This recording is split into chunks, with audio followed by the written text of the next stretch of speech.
What's going on, Racing for Heroes and Rally for the Troops fan? This is the first prep video of getting this car ready for next month's rally down at Sandblast Rally in Sherrall, South Carolina.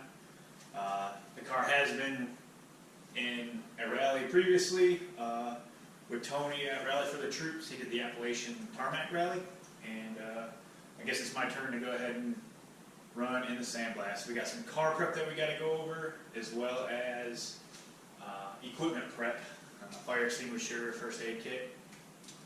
So I'm going to try and document it as best I can in the next 5 or 6 weeks until we head down to South Carolina and hit the trails. This is our to-do list. PCV valve. Car's burning a lot of oil. Not sure if it's valve train, rings, but that's definitely number one on the list. The driver's seat is significantly smaller than the co-driver seat, and I'm significantly larger than the co-driver. So we're going to seat swap. We're going to build an intake box around the air filter to keep from water and debris splashing up. We're taking the 4 coilovers off the car, and then we're going to go ahead and put some 04 STI struts and springs on the car. So that's the mechanical part of the car that we got to prep.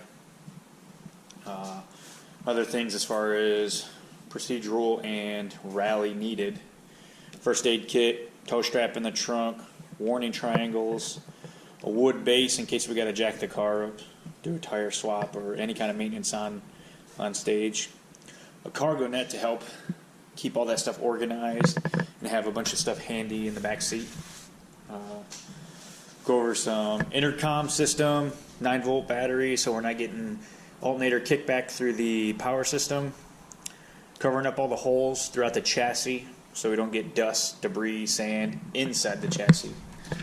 And then just get rid of the old NASA numbers and get ready for the sandblast. So I'll go ahead and throw it in time lapse. Knock out the seats first, because that's going to be the biggest thing. I can't really drive the car if I can't fit in the car. So do some time lapse of that, and we'll get on.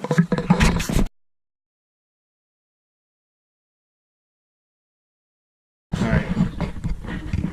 So I got the 2 seats out. Now the bases that are bolted in and welded down to the frame also need to come out.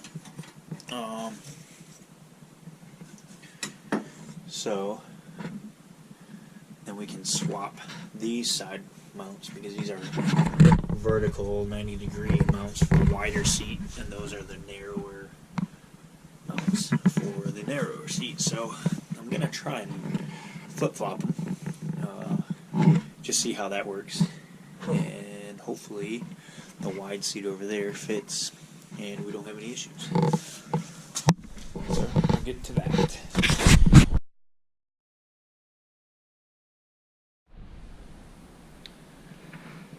Alright, so we got the seat situation figured out.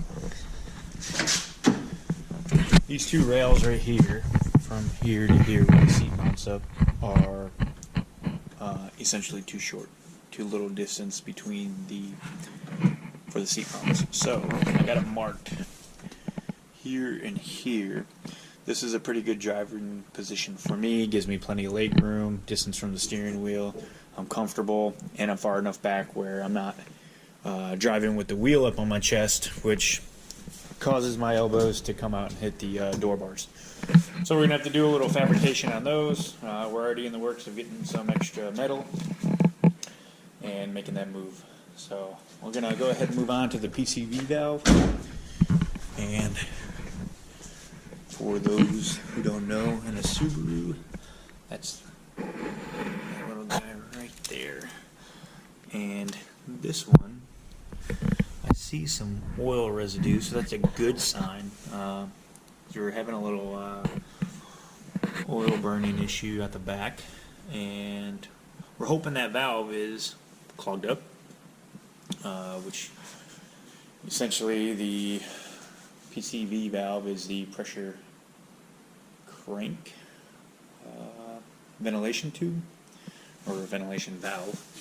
And so if your crankcase is building up too much crank pressure, it allows it to come out of there If it's not working, then you start spitting oil. You run that too long, and it's potentially bad for the top end of the motor, I believe. So that's next on the list is our PCV valve.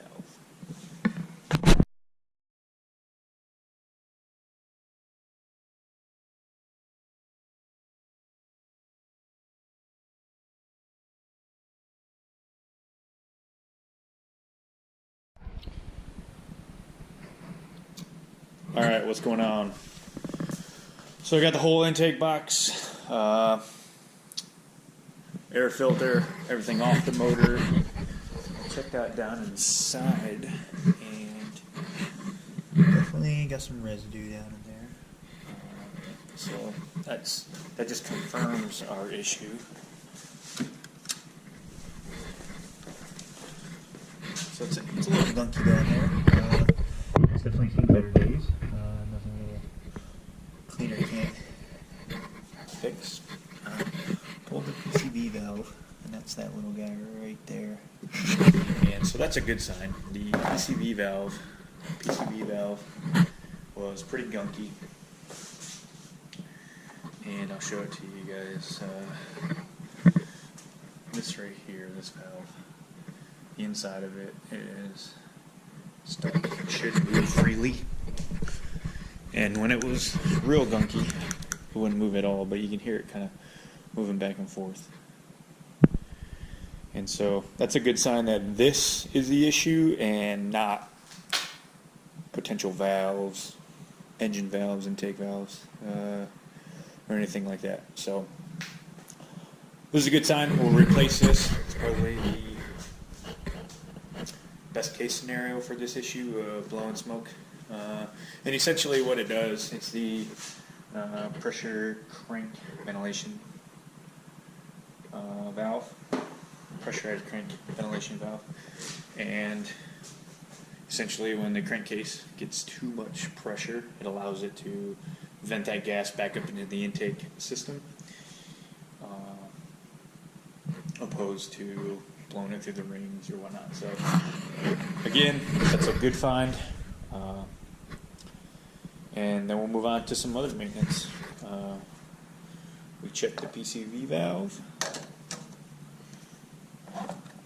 We identified the seat swap issue. So found a good seating position. We just got to get a welder, a little bit of metal, and we'll knock that out. Intake box, that's that little divider that I'm going to put there. We'll do that once we button it all back up. Later, we'll hit up the struts. I got 4 struts in the back of the car. Let me see if I can get to them.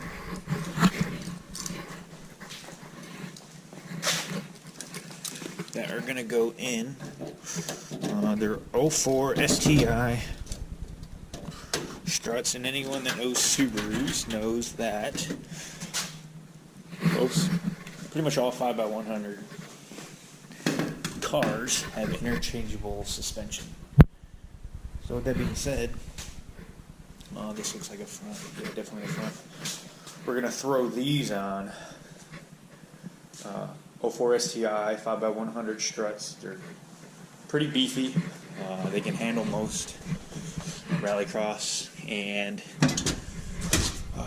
talked to a few other rally drivers, Kevin Allen specifically, and he said 04 struts can definitely take the beating of sandblast.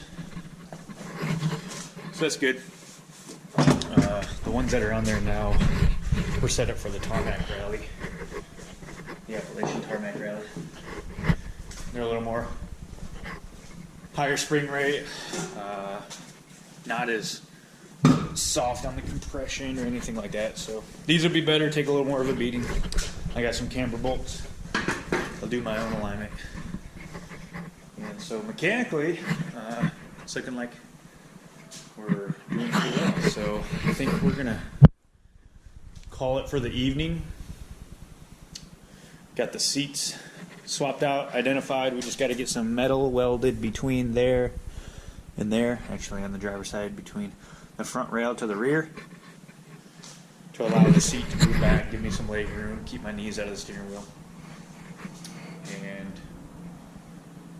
get a PCV valve, get some carb cleaner, clean out those hoses, check the plugs, and mechanically it's pretty sound. So we're going to go ahead and do that, but that'll be the next update, so stay tuned.